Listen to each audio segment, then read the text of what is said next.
Ang mahalagang kabayaran.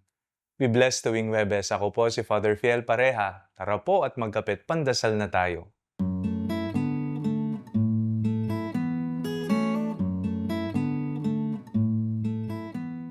Kapag pinag-uusapan ng bayad, agad na pumapasok sa isip natin ay kalakip nito ang salapi.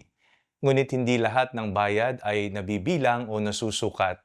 May mga kabayaran na hindi pera ang katumbas kagaya ng pagmamahal, sakripisyo, kabutihan at pananampalataya.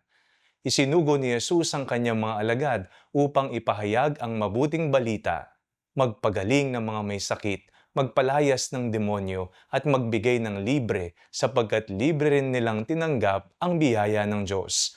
Sinabi niya, tinanggap ninyong walang bayad, ibigay ninyo ng walang bayad. Ipinapaalala sa atin ni Jesus na hindi lahat ng ginagawa natin ay dapat may kapalit na material na bagay. Ang tunay na kabayaran ng kabutihan ay hindi laging nasa bulsa, kundi nasa puso. Ang bawat sakripisyong ginawa dahil sa pag-ibig sa Diyos ay hindi niya nakakalimutan.